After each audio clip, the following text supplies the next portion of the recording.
I'm going to ask you now to see yourself within yourself, just to see yourself in a room, any room that's familiar to you, all alone, just you, doing something in a room, writing, sitting at a desk, cooking, whatever you wish, but see yourself in that room.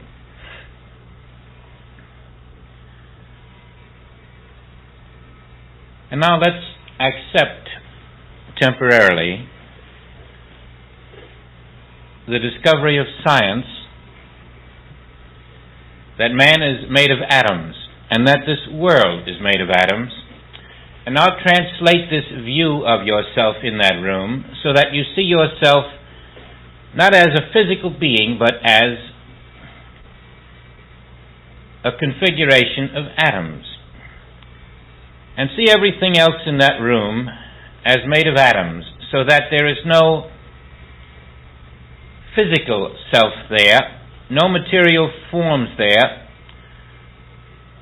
just different shades of gray, different shades of white, different shades of beige, all made of different kinds of atoms. And that's all that is in the room that you're seeing yourself in. And this is what science says you are. The furniture is made of atoms, the floor, the ceiling, the body. And pretty soon you're a faceless person. You're simply atoms.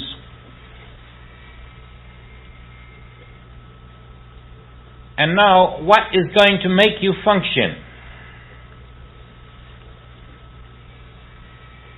Where is your future? Where did you come from?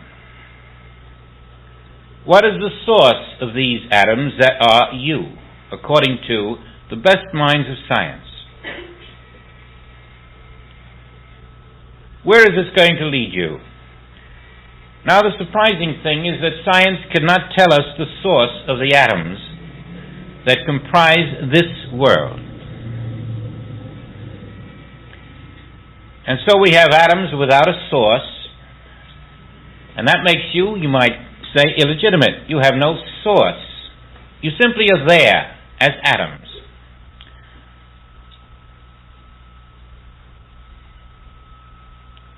And around you is a world of atoms, and you're connected. You're not separated from the world of atoms. So that every action of the atoms in the world causes in you a corresponding reaction. You're tied like a marionette to the atoms of the world.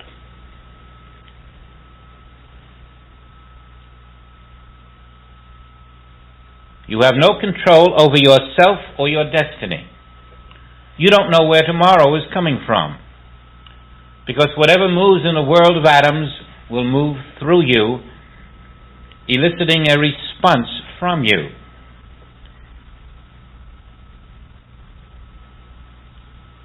This is the nature of the bondage of man. Each of us, a form of atoms within a world of atoms, completely at the mercy of that which is the source of these atoms. And that source is not God.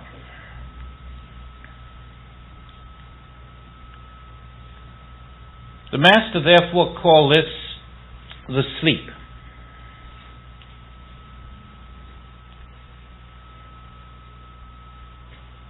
And appeared as spiritual consciousness among us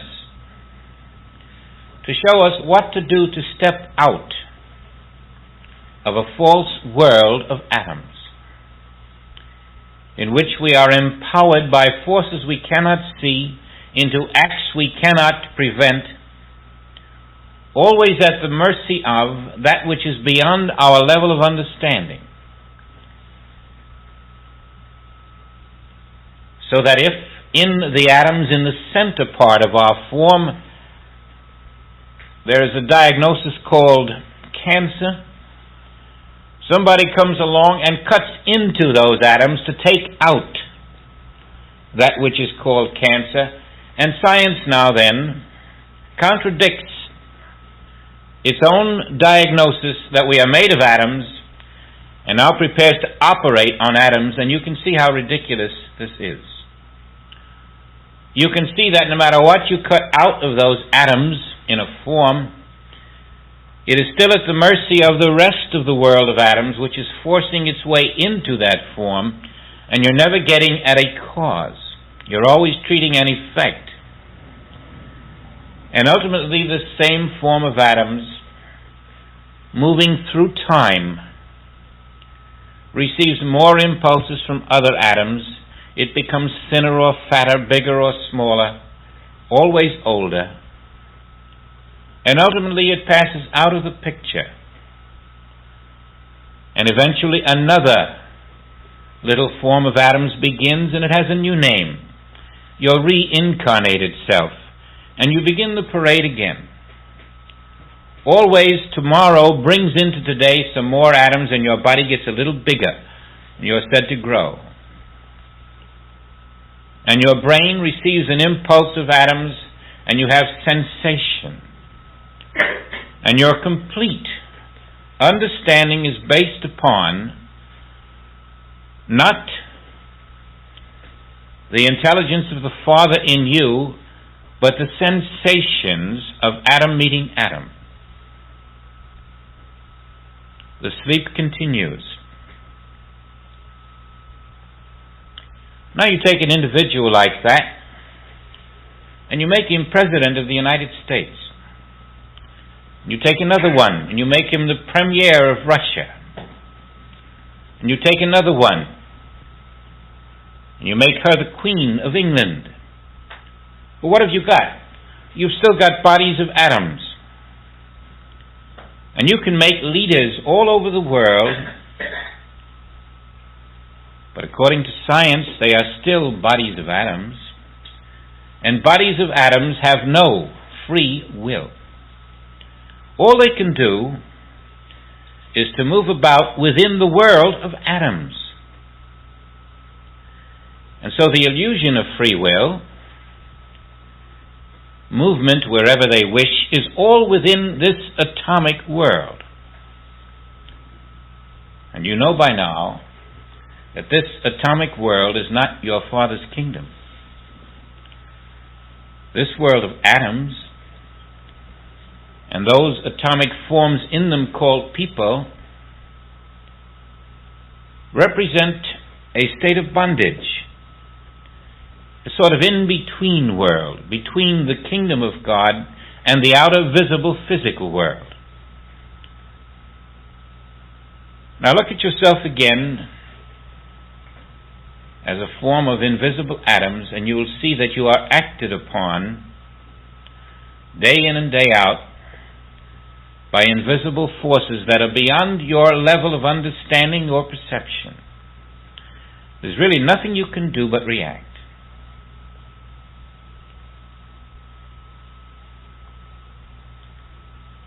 So we must come out of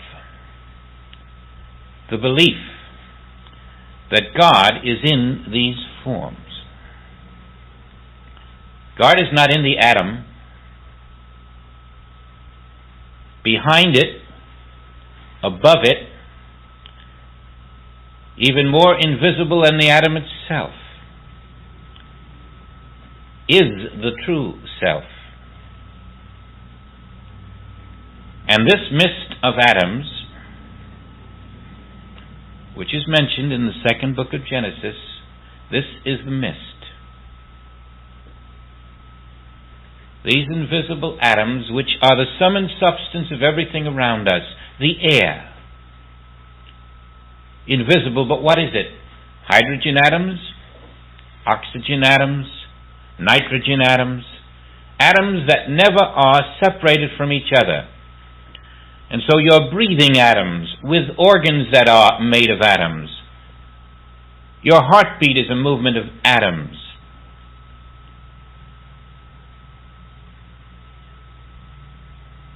And then one comes who says, but I am not made of atoms.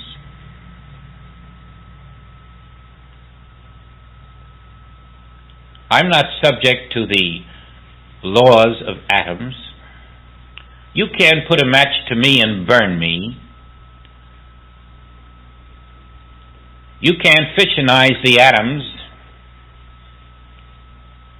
causing a radiating fire across the universe and burn my form, for I am not a configuration of atoms. I am the source behind all that you have discovered in your world of science as an atomic world. Behind it all am I. And my name is Christ. Not born of woman, not atoms, but free. Free of the mist of the world. And so this one says you must be reborn from this world of atoms. For as long as you continue in the belief that God is in these forms,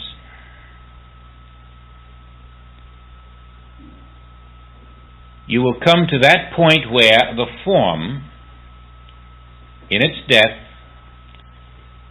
not having been created by the Father, must pass into a formlessness to return again to the same kind of form.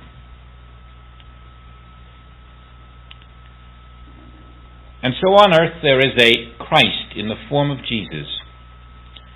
The same Christ who had appeared in the form of Buddha. The same Christ who had appeared in the form of Krishna.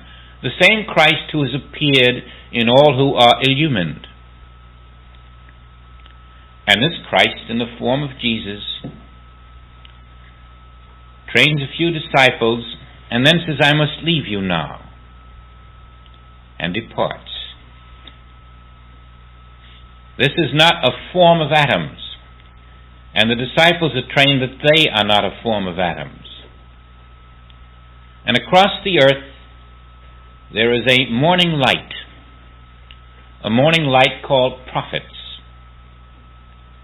And then there is the blazing noonday light of the Christ.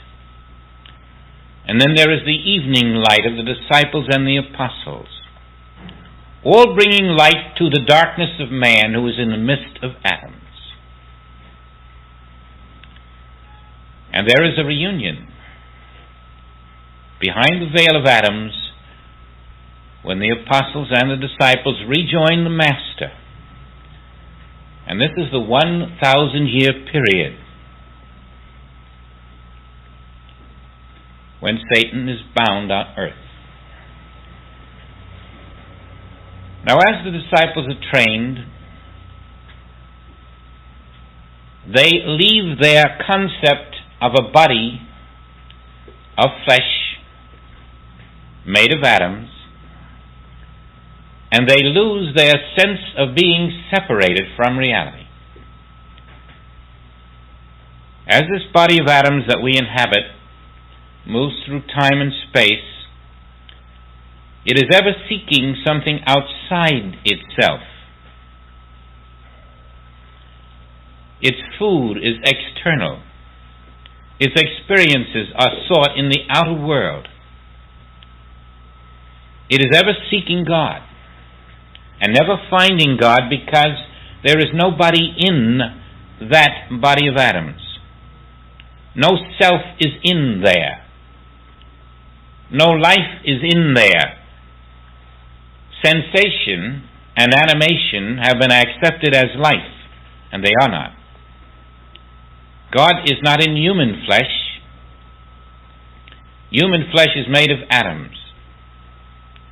God is not in atoms. And therefore, we who walk under the belief that we are in these forms are ever seeking God and can never find that Father, because the we who are seeking are not here. We are not in these forms at all. Only God is here. Only the Spirit of God is here. And the only self that is here is the self that is God. And while the false dream consciousness, created by atoms, created by the father of atoms, the mortal mind, seeks a God, there is no one to seek it, and the finding is impossible. And so Jesus steps out of the belief that he is form, that he is atoms, and discovers the one self, that is God, is his only self. I and the Father are one. And this is the hypnotism of the form of atoms. Seeking God, it is a false self to begin with, and it must be unselfed. That is the problem we face. The unselfing of you in a form is the rebirth and the realization that I am the invisible spirit which is not in this form. And this form is but an appearance, a mental image, which has fooled the world. Now that is stepping behind the atom, above the atom, into my kingdom. And until you do that, all of the concepts that you entertain while in this form of atoms are separated from the Father and have no real substance or life.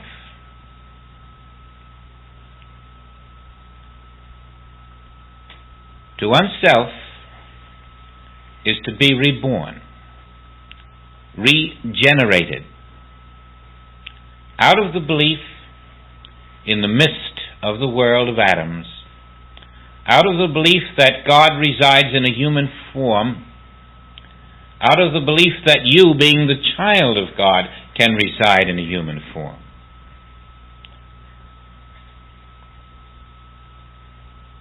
And so you dwell for a while, seeing this form, until you have the feeling that all it is a passing picture in this moment.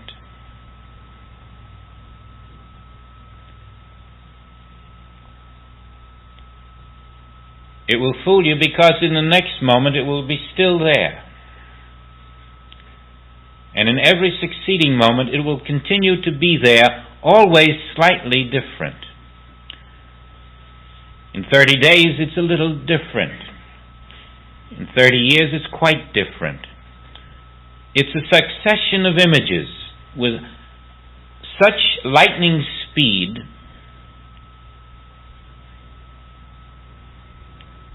that no human eye or mechanism ever invented can register the changing images of your form.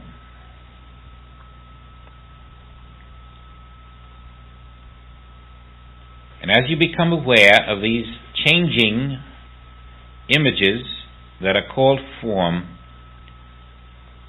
which change every second, but with a speed you cannot see, you begin to feel the nothingness of the human form. You can understand how it was not a creation of God.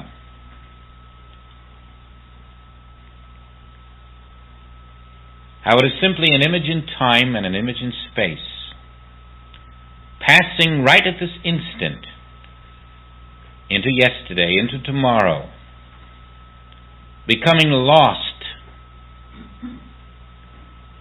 so that 1 minute from now, that which you are this instant is all gone. And each succeeding moment is the same, until there's no more form. Then where are you? We are to learn that we are right where we always were, even though the form is passing through. We are not in the passing form. We are the one consciousness of God. We are the divine consciousness. And this form that is passing through had a beginning, just as it will have an end. And it had a beginning before this beginning, too. If you could see each form that you have been in time, lined up, one running into the next and then into the next, you would see that each form represents an outpicturing of the rising sense of consciousness within you. That rising consciousness outpictured the forms. They started in the material world as minerals. You rose up to the vegetable level.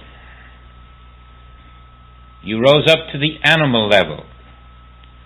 You have risen to the human level. And now, though we would stop, something very strange is happening. Another level. But this level is a very special level. It isn't just a better you. Just as each level was a complete change from mineral to vegetable, from vegetable to animal, from animal to human, this is a complete change. And this is the unexpected. This is that beyond the ken of science and religion. That this complete change is the development of a completely new species.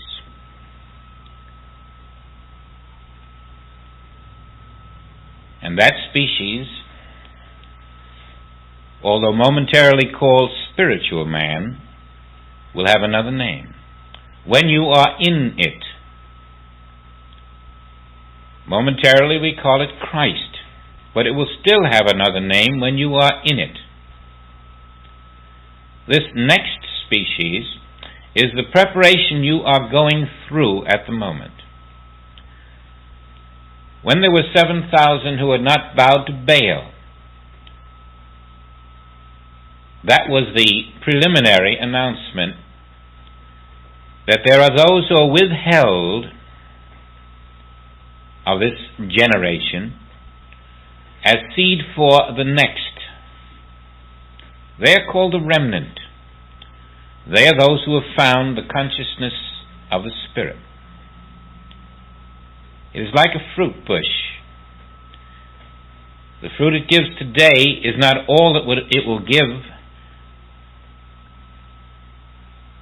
in 30 or 60 or 100 days. There will be more fruit, and then again more fruit.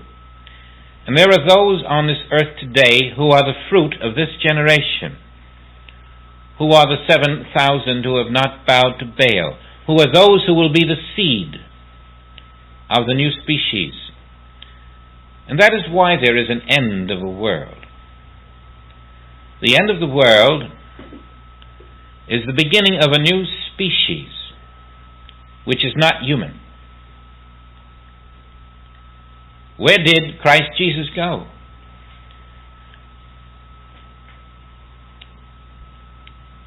Not human. Where did the disciples go? They were not human. Where did the masters go? They're no longer human. They have formed a new species. They are not in bodies of atoms, are they? But rather they have been reborn of the Spirit. Once we sent these bodies to the Jordan, to wash in the Jordan. Now you can see how ridiculous it would be to send a body of atoms to wash in the Jordan. Now we have to send this body of atoms to a different place to wash in the Spirit. For when Christ enters in, then something happens. When Christ enters in, this body of atoms receives a new light. A new source takes over. Instead of the world mind, which is feeding your body of atoms, for atoms are nothing but world thought appearing invisibly as atoms. and they are completely under the dominion of world thought. And this world thought is the serpent. And so we are told to cast out the serpent, to cast out world consciousness which moves the body of atoms unknown to itself. And although it has the idea of being free, it is as free as a character in one of your dreams. That character in your dreams may do all the moving around, but only within the dream. And so with these forms, they're free. They can get on a plane today and go to Alaska. They're free to do that, but only within the realm of an atomic world. Only within the three-dimensional universe. And you know how much dominion they have over that three-dimensional universe. But those who have had the touch of Christ, the beginning of the light, the awakening from the sleep of human atoms, begin to realize that I could never have been in a form that was not God created. And I am not form. I am not form subject to death. I am not form subject to disease. I am not form subject to human limitations. That is not God's creation, and therefore it is not I. Now, if we are the fruit that are to be the seed of a new species, which is the basic idea behind the Christ teaching, then we must be prepared to attain a level higher than our own present level, a level which is capable of stepping out of that which can die, which can be diseased, which is subject to mortal or karmic law, and putting on the garment of immortality means stepping out of that which is mortal, stepping out of deadness. Christ entering in is the quickening, and this is the stepping out of deadness. The quickening of the Spirit releases you from the belief that you lived in that form.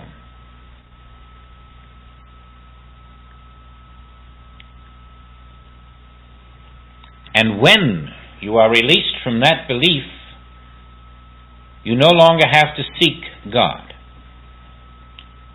Because the separation only existed when you lived within that form of atoms.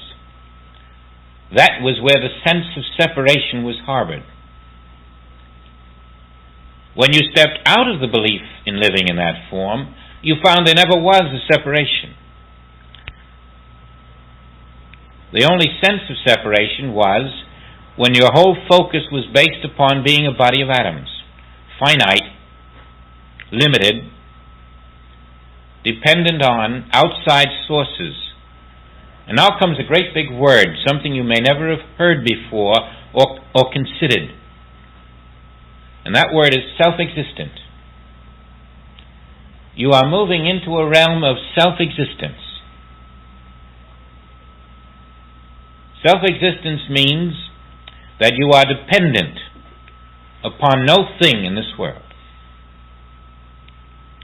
Not for life, not for sustenance, not for breathing, not for air, not for water, not for food, but self-existent, meaning self-contained.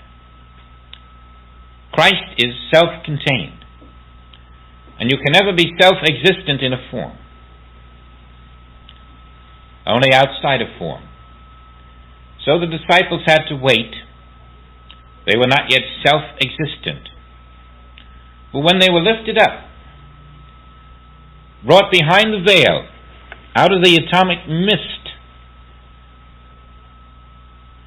all remnants of separation or sense of separation, all remnants of mortality were cut away by the sword of truth.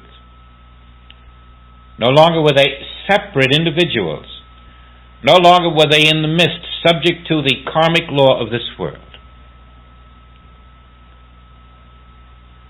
And this took place for 1,000 years. You too will spend 1,000 years that way. And it will be as one day in the Father's house. As we pass from the mist, out of the sense of form, out of the sense of separation, behind the veil, into the Spirit,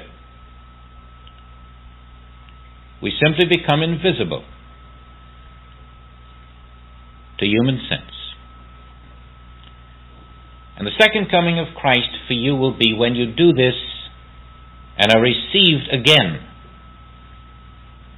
in the invisible by He who walked the earth, teaching in the visible. You will find that in this invisible training through Christ, you will be prepared to serve in the Father's house. Now, as you know, we're in a very different level of this teaching than where we were 20 weeks ago. But these last 4 chapters of the Revelation all take place out of this world. Not in what mankind is called the millennium, but in a different millennium. In a millennium that takes place only in heaven, in spiritual consciousness. This is the first millennium, in the invisible, where through Christ all are trained who have made their transition out of flesh.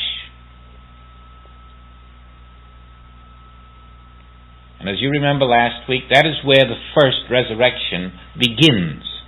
And then, after this 1,000 years,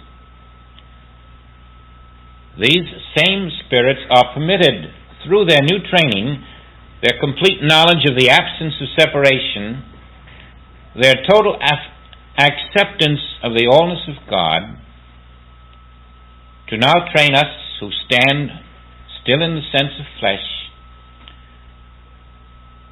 to burn through our concepts by divine love,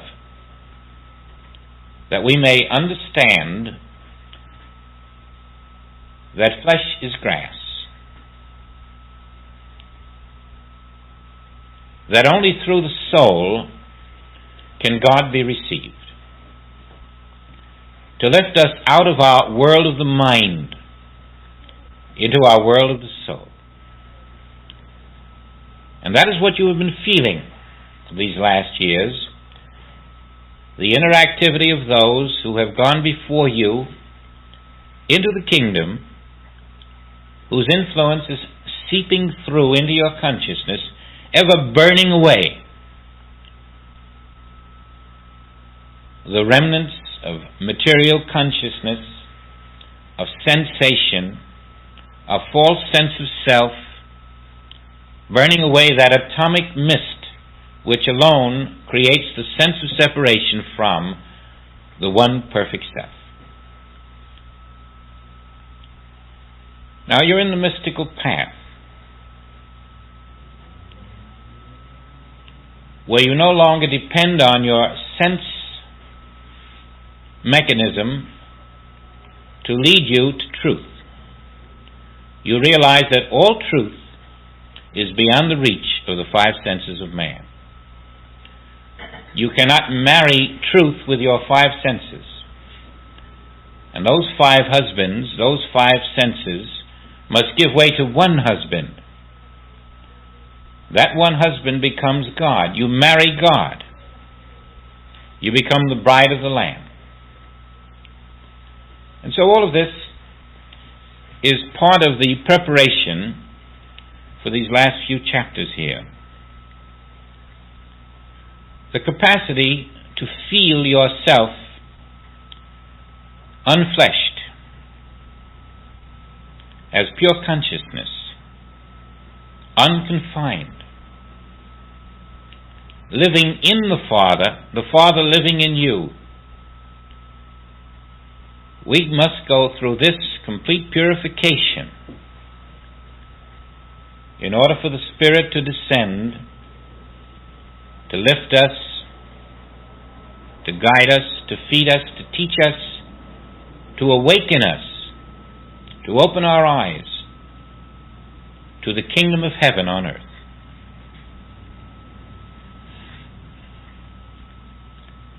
And so, looking here at the Revelation, we find certain things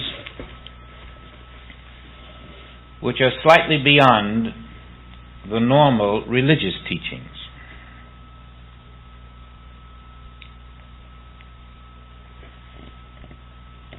I saw thrones, and they sat upon them,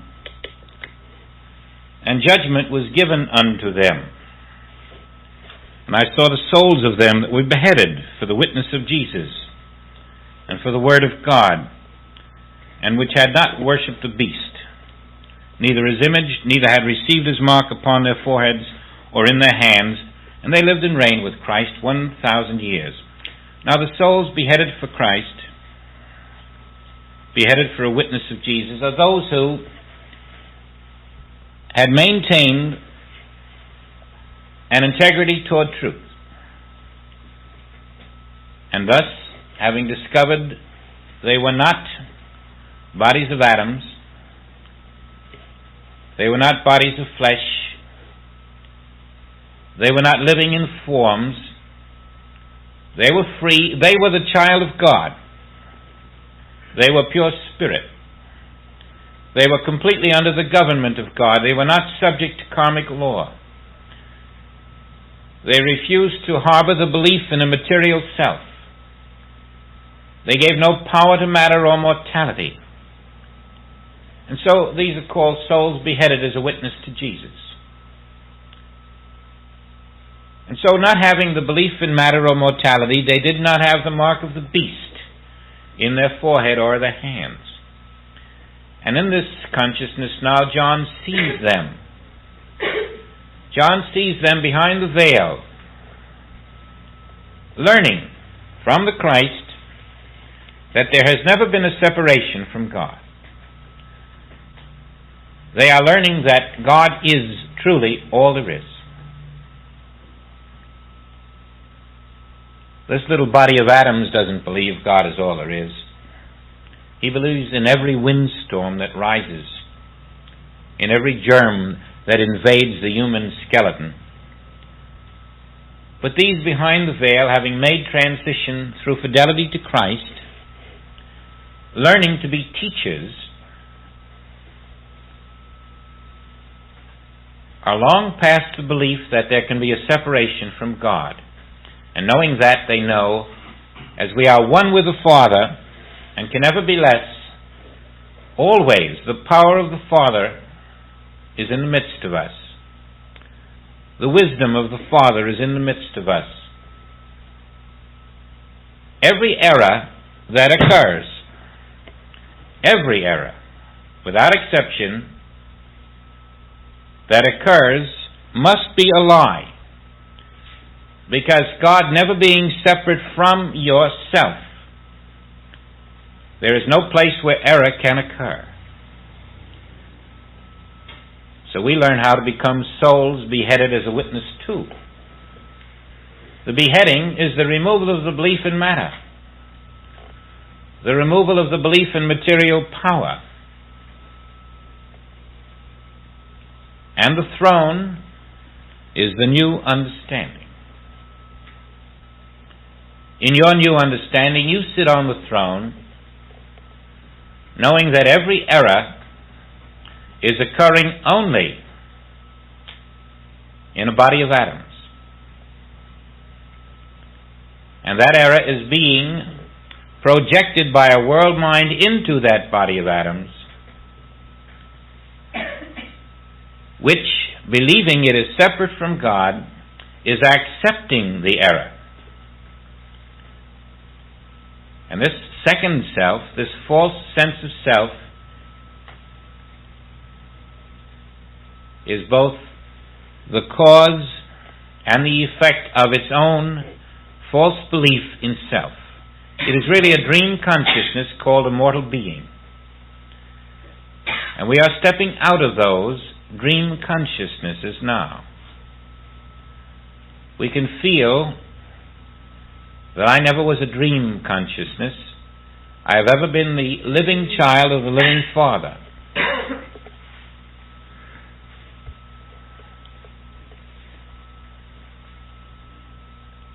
Now this is all part of the first resurrection in heaven that John is witnessing now.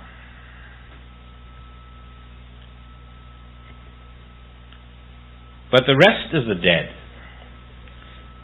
live not again until the 1,000 years were finished.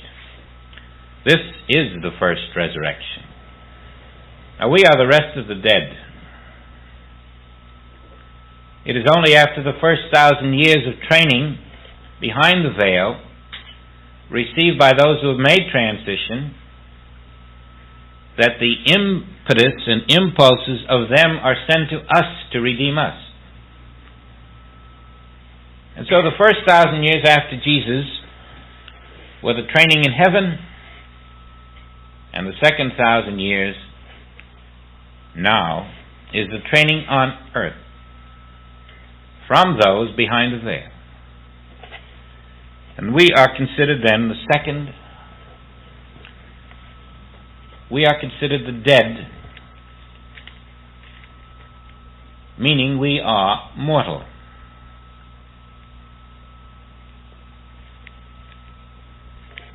Blessed and holy is he that hath part in the first resurrection.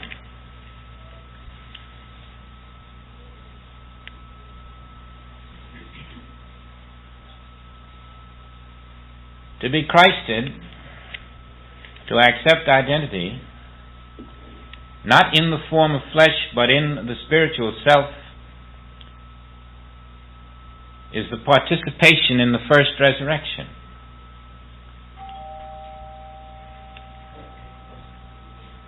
On such, the second death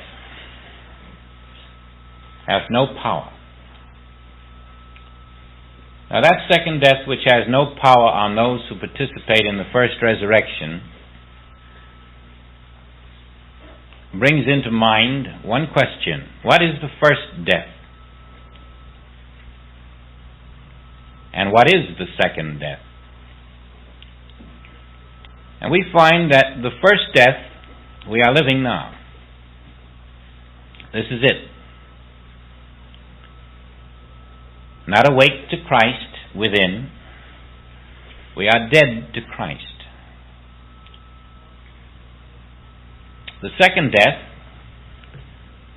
is when we die in these atomic forms because we have not awakened to Christ.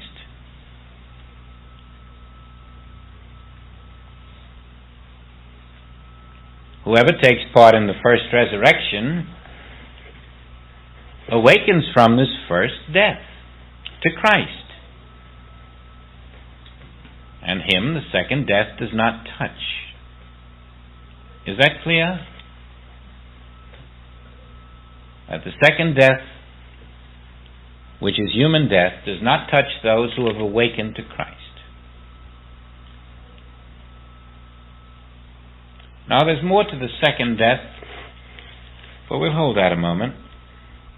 And those who have awakened to Christ, who have taken part in the first resurrection, on whom the second death hath no power, they shall be priests of God and of Christ, and shall reign with him 1,000 years. Now that's the future you can look forward to.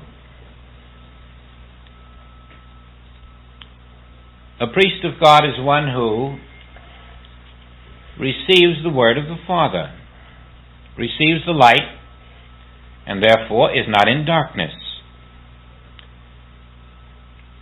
As you make your transition, spending your 1,000 years with Christ, you will be following the disciples who did exactly that. Now this is not a path that you choose, although it may seem so. It has been chosen for you. If you are the fruitage of this generation, this is your path. If not, you will return to do it later. There is no taint, no sense of guilt. There is no personal evil in being prepared to accept Christ or not being prepared, any more than there would be for a berry on a tree, to have blossomed or not to blossom. Each has his time, and only you can feel whether it is your time or not. And if it is your time, there's really nothing you can do except follow the will of the Father, accepting Christ, rejecting the sense of a mortal self in a physical form which science says is made of atoms, and feeling the invisibility of your being, the Christ self, accepting it and then trusting it, rejecting all else. If you're prepared for this, Spirit has prepared you, and Spirit will do the works.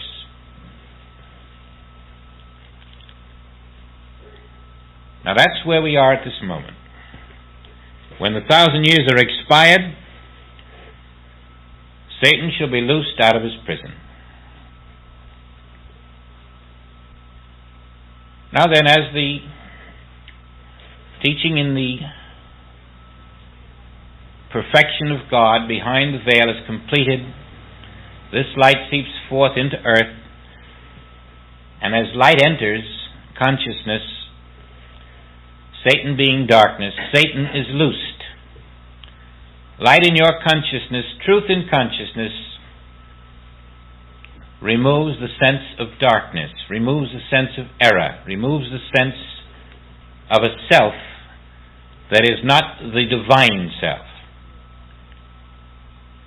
Every belief in a self that is not divine must go, because there is no other self. That little form of atoms, about which science knows so much, is not the divine self. The very scientist who sits in his atomic form will pass away.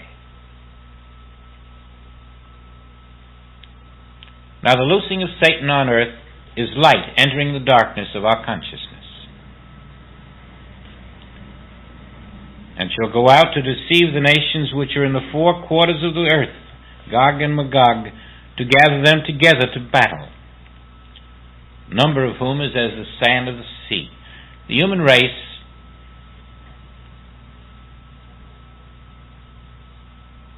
all of it is like Gog and Magog going out to battle. As the false belief in life in human form spreads throughout the universe,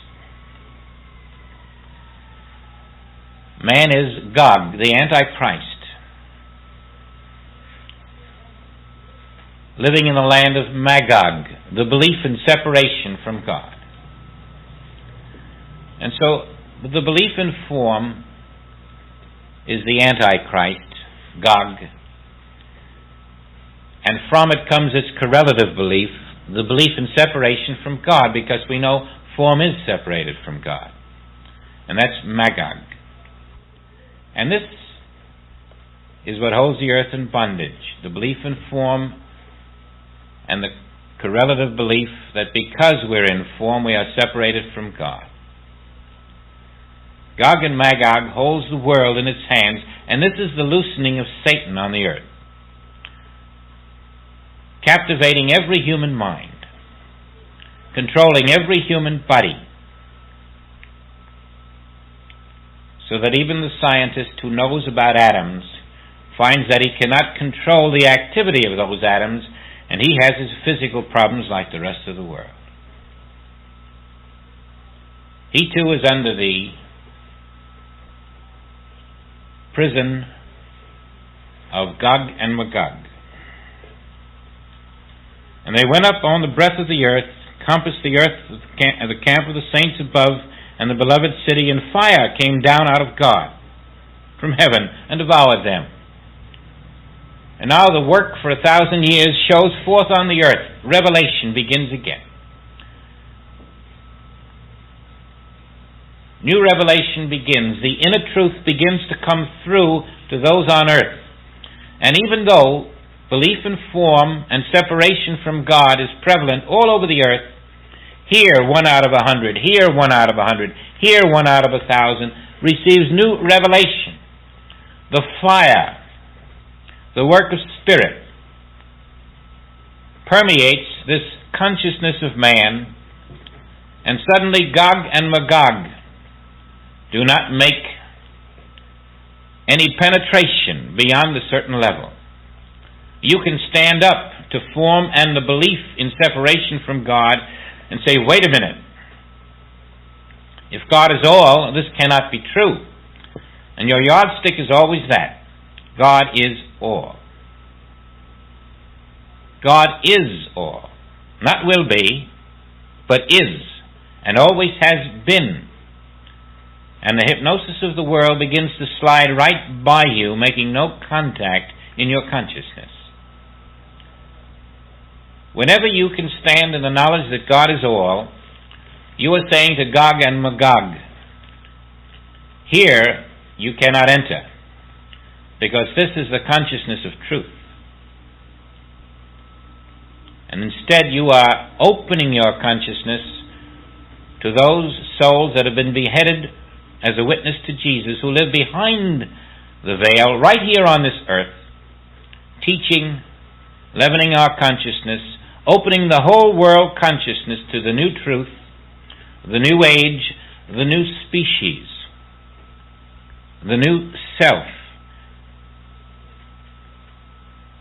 which is man of spirit, living in the Father, one with the Father, free, eternal, deathless, perfect, the divine image and likeness,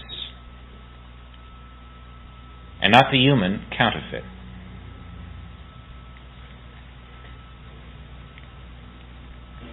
The devil that deceived was cast into the lake of fire and brimstone, where the beast and the false prophet are, and shall be tormented day and night forever and ever. Now, fire and brimstone is God's love.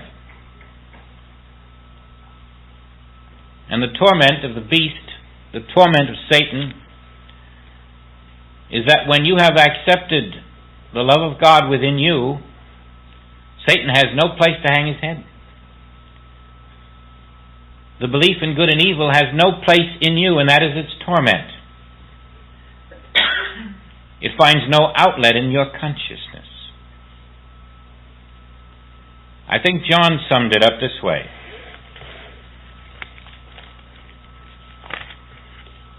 There's a moment when you reach this level of awareness. It's in John 14, the 21st verse. This moment of awareness is where you stand unopposed.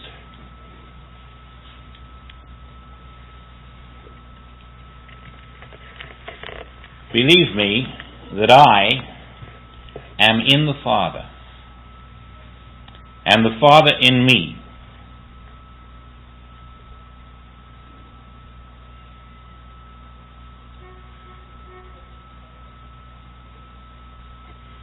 Or else believe me for the very works I do. I say unto you, he that believeth on me, the works that I do shall he do also, and greater works shall he do, because I go unto the Father. I go unto the Father. As you have accepted the I, the Spirit, as yourself instead of the body of atoms, this I which goes unto the Father removes the sense of separation. And there is that conviction born of this awareness which comes about through the love of the Father in you, enabling you to reject the false sense of self.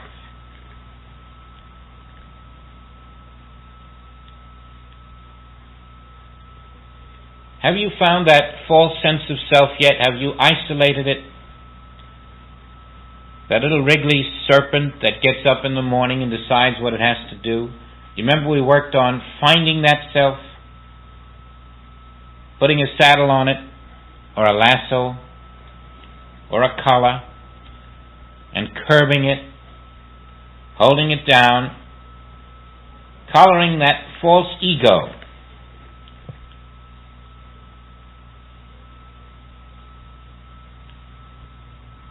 And then as you control the false ego,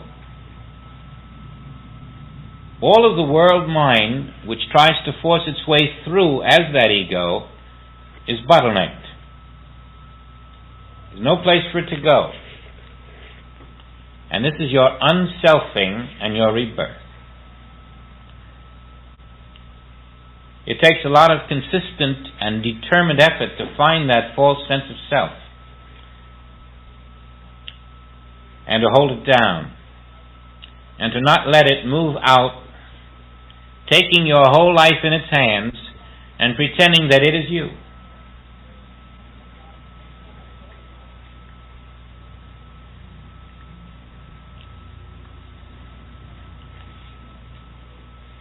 But John has done that, and because he has done it, he is proving the testimony of Jesus Christ, who had also done it. He is showing that the false sense of self can be isolated, can be controlled, can be limited, and finally can be denied. Deny thyself. And then you find yourself following in a different kind of a journey. You're outside of the self, outside of the form. And you're not in the moment of time that is passing anymore. You're not dying. You're not aging. You're not in the middle of karmic law. There's a different you. And it's not in a form at all. It's a high state of consciousness. The old self is dead. And there is a new self there, which is the only self that ever was there. And until you have your experience with that self, you'll be in a separated sense of self, which can never be sustained by the Father. Now this is what John is saying when he said, reporting the words of Jesus, believe on me. Believe on the self of God where you are, and not on the self that has traveled this earth in a form. There's a lot of inner work before you can feel that. But that's when you will change forms and change universes at the same time. That changing is an experience that will never be the same for two people. But I can tell you about an experience that I have known in which you more or less see yourself changing from one universe to another. It's really the changing from the false sense of self to the self that you are. And the way I can best explain it at first is these two airplanes that are going parallel to each other, and you're on one of them, but you want to be in the other one. And so both pilots slow down the planes until they're both going at the identical speed, and then they throw a ladder between them, and you grab hold of this rope ladder. You swing out of one plane, you're hanging on the rope ladder, and now they haul you into the second plane. You've changed planes in midair. Now, do it with universes instead. You're on one universe, and there's another one right alongside of it, but you have to move from one to the other. And as you move out of one, into the other, and land on the other, You're not in a form. You don't come into the Father's universe as a form. You're kind of like a butterfly. Just a little point of consciousness.